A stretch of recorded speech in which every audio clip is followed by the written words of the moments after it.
Arsenal's charge for the quadruple continues. This is the Full Arsenal. My name is Joshua Hall and I am joined by Charlie Wyett. Charlie, thank you for joining us. Arsenal into the next round of the FA Cup, a 2-1 win over Mansfield. I would say pretty routine, as in they got the result, but it wasn't quite a routine game.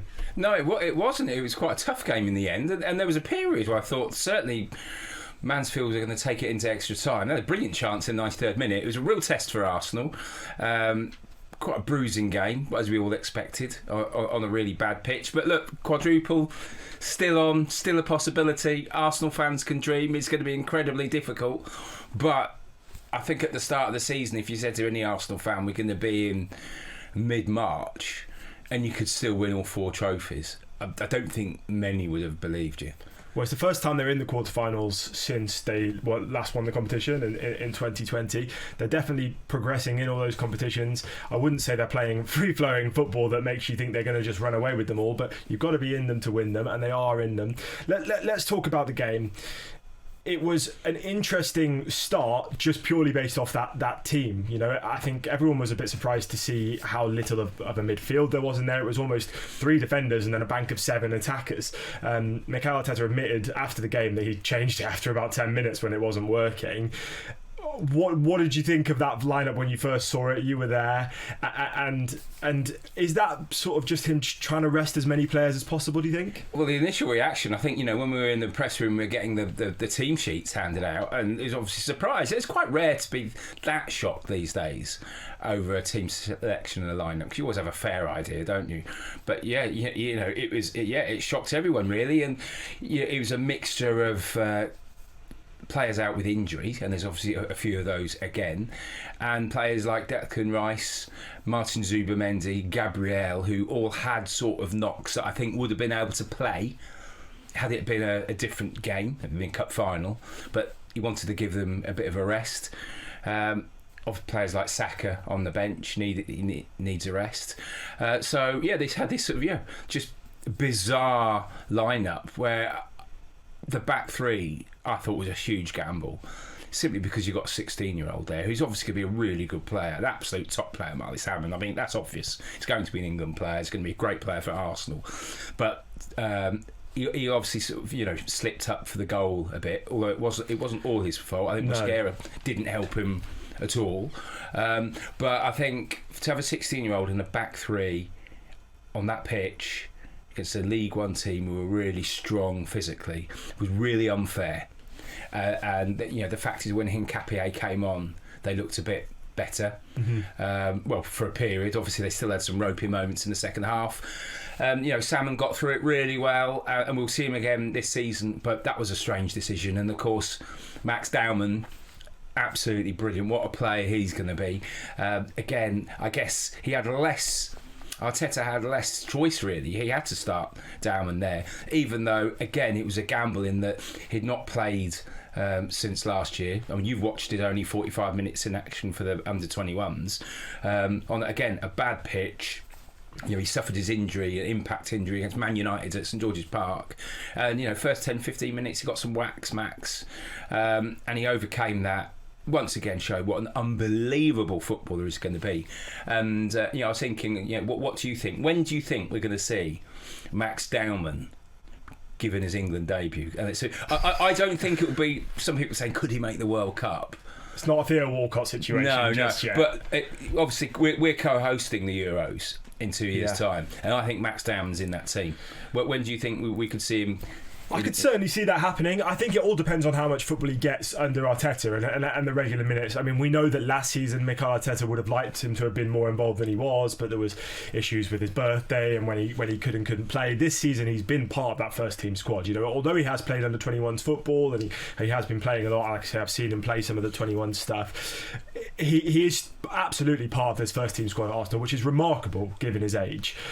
I think it's too soon now to start throwing him in conversations for will he go to the World Cup, like you say, but certainly in 2 years, if he starts playing regular football for the first team, if he starts contributing with goals and assists, there's absolutely no reason to say he shouldn't be. I mean, think about Bukayo Saka in that Euro 2020 team. He was 18, 19 years old. Max Dowman will be a similar age when it comes to the Euros that are over here. So he can be involved in those conversations. I thought he was terrific when he played against Mansfield. The way he carries the ball is something really special, isn't it? I mean, it just glues to his foot. I don't want to be the next person to make this comparison, but there are shades of Lionel Messi in the way that he can shift the ball around defenders. The way he carries it through midfield is so impressive, and obviously having a left foot helps as well, doesn't it? But he's definitely such a talented player, but it all depends on how many minutes he gets. What I would say is Mikel Arteta has a tendency to stick with the players he likes, and I think the issue that Max Dowman might find is that the man that's playing in the position he probably would get the most time in the first team in, which we know he plays in those central attacking midfield roles for the under-21s, but when he has played for the first team, he's played more as a right winger. The man in that position is Bukayo Saka, who's just signed a brand new contract. So he's going to have to displace someone very, very good to start getting regular minutes. So I wonder where that comes and when that comes. And there's an onus on the team to also try and figure out when he's ready to play those minutes as well. You know, Pep Guardiola looked after Phil Foden for a while, didn't play him as often. So I'd be intrigued to see when it would be, but it certainly could be soon.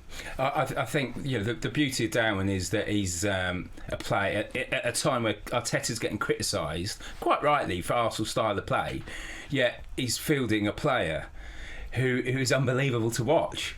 And there's not too many players like that in the Premier League at the moment. That as you've just said, they're getting past players, and I think Dowman's going to be one of those players, a bit like Thierry Henry, in that going to see an Arsenal game will be worth the entrance money just to watch that one player. There's not, again, at the moment in the Premier League, there's obviously some fantastic players, but there's not too many that we get on the edge of your seat. So I think Dowman's going to be one of those players. I really do. He's brilliant talent. Whenever he's got the ball at your feet, you certainly do get excited. Let's talk a little bit about the other 16-year-old. Then you mentioned him, Marley Salmon. Perhaps, you said maybe unfair to start him in that sort of back three. I do agree with you. I think it was a loose pass, wasn't it, towards Mosquera? But Mosquera doesn't cover himself in any glory there, does he? He has to either commit to dropping back or go towards his man, and he gets caught between both. And I think that ultimately is what causes Mansfield to get in and score that goal there.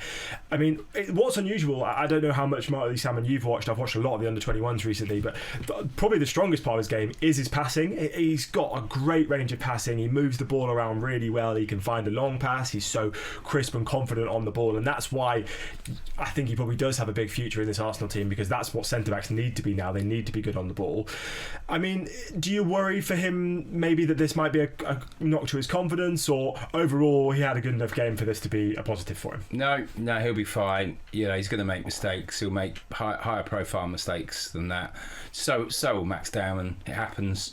Arteta said that after the game. So he's just got to move on and learn from them, which is maybe what Miles Lewis-Skelly hasn't done, which is why we're not seeing him in the team anymore, and I'm not sure how often we will, to be honest. So the main thing is he learns from it, and he will do. And I guess we probably won't see that much more of him this season, because when Arsenal's injury problems improve, hopefully, eventually. Yeah, you'd imagine that he's sort of one that's waiting for the future. Max Dowman feels more of a now player, someone that Arsenal can call on. I mean, will we see more of Max Dowman, do you think, in the run-in? Do you think, you talk about him being exciting when he's on the ball, is there a chance that in these next sort of few games, these games in the Champions League where Arsenal might have a first leg advantage, will there'll be a chance to see him, get a bit more exciting attacking talent on the pitch? Arsenal have been criticised of being boring this season. You just said that maybe in the future people will pay their entrance fee just to see him play. Yeah, we will. Whether, I don't know how many starts he'll make.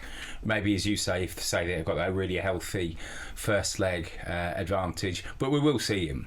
He'll get quite a few 30-minute run-outs. That'd be really good for him, and it's just exciting. It's exciting that Arsenal have got so many English players coming through, and again, Arteta has had a lot of criticism this season, and quite rightly. But equally, he does deserve some praise for bringing through players. Bearing in mind, they are, at the top doing so well, and he's, still bringing through so much talent, and you have to, give him, say, some credit for that. Yeah, Jaden Dixon as well obviously came on, made his debut. He was a deadline day signing, £500,000 I believe it was, from Stoke City. So he's another player that's in there. Yes, that's a really good point. And actually, I think we're all guilty of this. And I covered the game.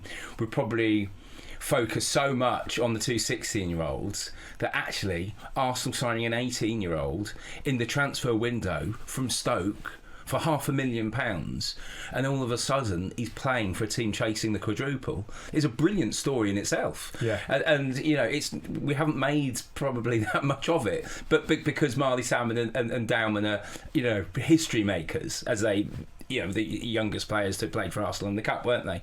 But he is also a brilliant story, and our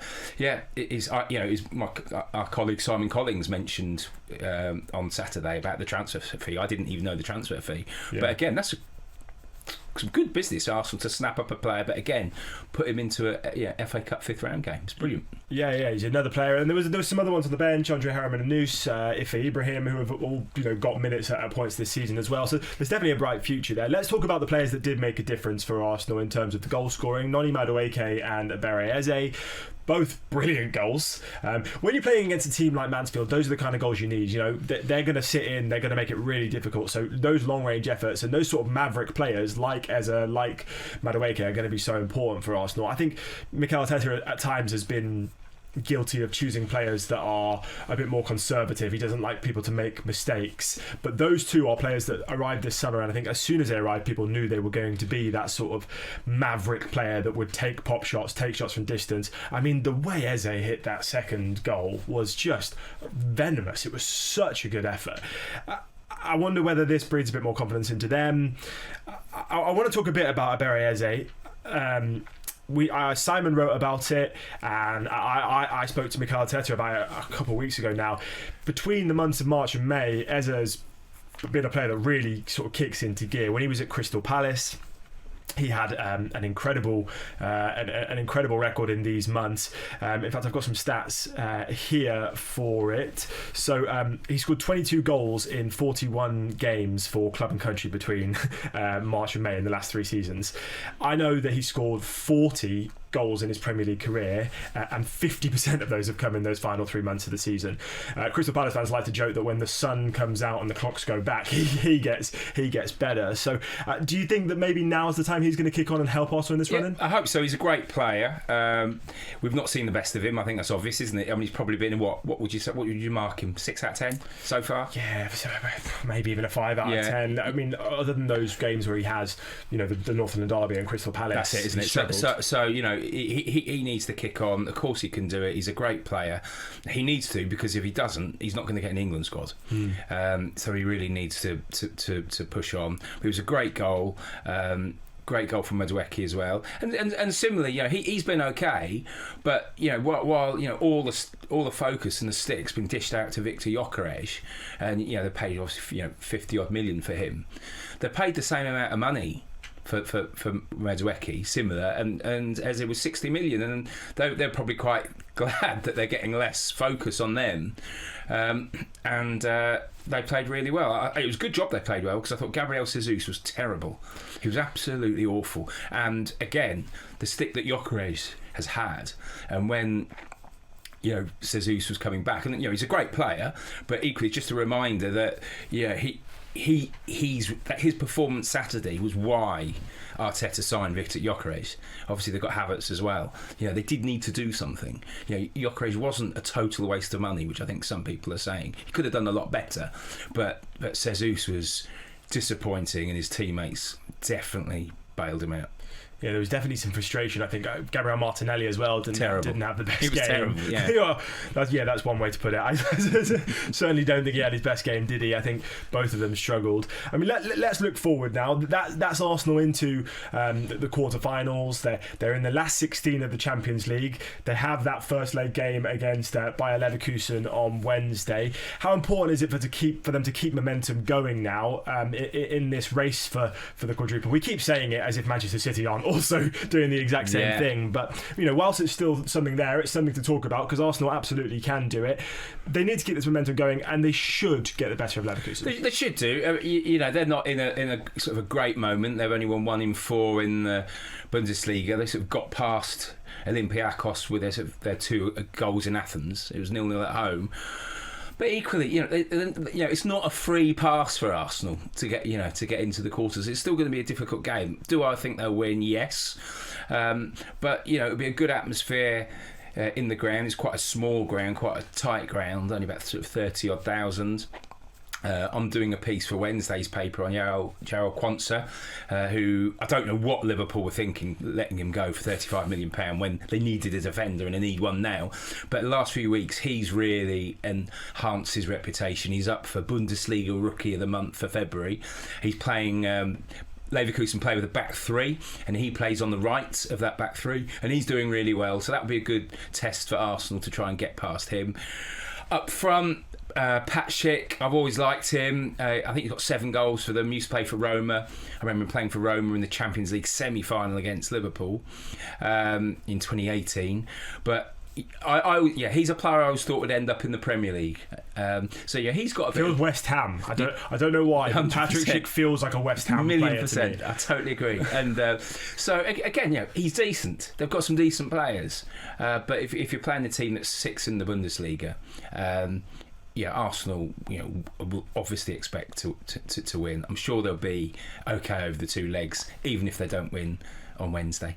Bit of a story as well. Two of the 21st century invincibles, isn't it? Obviously under Xabi Alonso, they went that invincible season, and obviously Arsenal's famous 03-04 invincibles. So there's storylines there. You definitely expect Arsenal to be able to get the better of this team, but there has still been a lack of attacking quality in a lot of the performances we've seen from Arsenal recently. Even against Mansfield, there was those, like I said, 2 brilliant goals, but there wasn't so many chances being created that Arsenal missed. It almost felt like it was ponderous at times.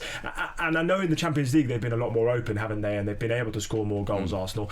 But do you worry that maybe I feel like we're having this conversation every week, but it's because it's the same issue is coming up every week.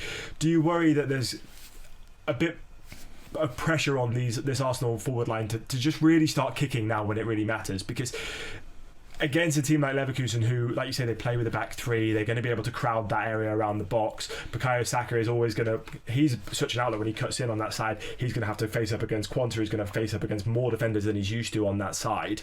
Is that going to make it even harder for Arsenal to create chances? And do they need to finally start ticking in those attacking areas if they want to go over the line? Yeah, I want to see more from Saka as well. Brilliant player. Doesn't score enough goals. He knows that. Yeah, he's admitted it. So, certainly, not this season anyway. 2 years ago he had, I think it was 16 goals. So we need to see more from him. Obviously want more goals from Victor Gyökeres, who's got 10 in the Premier League, 15 in total. He'll still score 23, 24 goals. So even though he's not been spectacular, you can't say it's a disaster if a player scores over 20 goals. Lots of Premier League clubs have paid 50-odd million for strikers that have not done that. He's obviously in a really good team. Want to see a bit more from Trossard as well. He's not been great recently. Obviously Martinelli came on, replaced him, and didn't do his chances any good. That's why Arsenal definitely, that's where they need to recruit, by the way, isn't it, in the summer at the very least. That is that position. So and Declan Rice, again, fantastic player, doesn't score enough goals. So it's funny we're talking about that, but equally Arsenal have now scored 100 goals this season in all comps. So they are scoring. It just doesn't feel like that, does it? Yeah. And equally, you've got players there that could and must score more goals. Yeah, I think the Victor Gyökeres point is a really interesting one, and it's one I've held an opinion on for a while now. In that I don't think the thing that he's failing at is the goal scoring. He is scoring those goals, and I think you're lying to yourself if you're saying that he doesn't put away most of the opportunities he gets. I think the problem is the rest of the game, and I think there's chances where he could. There's been times where he could sort of carve himself an opportunity out, and he doesn't seem to have the technical ability at times to do that. I remember during the 2-1 victory over Chelsea, there was one point where where the ball went long to him and he was one-on-one with Trevor Chalobah. And Trevor Chalobah is a good defender. He's a good centre-back, but someone like Victor Gyökeres should be able to shift a ball past him and get a shot away. And I remember watching it from the stands, and he had the whole half to run at Gyökeres, and he was going at Chalobah the entire time. And at no point did I think he's going to get the better of Chalobah here, because he doesn't seem to have the technical ability to be able to carve himself chances. He needs to get on the end of other people's chances. And I know he had those against Spurs where he really did well, but that felt to me like the only time this season that he was carving out his own opportunities. So there's an onus on him, I think, to improve in that area of his game, but also I think there's an onus on Arsenal players to find him more and find him when he is in those places. Yeah, look, it's at the start I thought he initially got quite a sort of nice little combination with Saka, but that sort of fell away a bit. But look, I think it's written in the stars that Victor Gyökeres is going to play against Sporting Lisbon in the quarterfinals of the Champions League. Obviously they've got Bodo Glimt, and I'm sure Arsenal fans, giant killers, Bodo Glimt. Absolutely. Look, if Arsenal do get past Leverkusen, I think most Arsenal fans I think all Arsenal fans would want Sporting Lisbon, to be honest, because Bodo only allows 400 away fans. So you'd be getting your really most your top cappers, as it were, with Arsenal. I remember Tottenham last year, it was I think 450 tickets. So Sporting Lisbon, Gyökeres would want that as well, but obviously we're getting ahead of ourselves because they have got a tough game in Germany, and then of course second leg next week, and there's just so many games for Arsenal at the moment, isn't it? Even though the game against Everton is their last Premier League game for nearly a month, there's obviously a small matter of a cup final as well the following week. Yeah, they definitely have to keep the momentum going. If this break from the Premier League is going to be something where they really need to keep things ticking, because they can't lose sight of that, because that's been the main goal. In terms of the team that's going to play against Bayer Leverkusen, you would expect Victor Gyökeres to come back in, especially after Jesus' performance. It's going to be a lot of changes off the back of that Mansfield game, because there was a lot of young players involved. I mean, I don't know, who would you be expecting to see? We saw obviously Trossard went off with what looked like maybe a knock, and there was, I think, like you say, there was those knocks that Arteta spoke about. Calafiori as well, so had a knock. I think the team selection will be very much dependent on all these injuries now, so there will be some surprises because there'll be some players that won't be fit. So it'll be of the three ones we mentioned earlier that were rested, will they all come back? Well, maybe, and obviously there's Saliba as well, so it's going to be interesting team selection, and I think we'll have some surprises in there as well. Well, we'll have to wait and see whether whatever team it is can get the best of Bayer Leverkusen. We'll be back on Monday to talk about that game and to talk about Everton. Thank you very much for watching. Thank you, Charlie, for joining us as always. Don't forget to like and subscribe.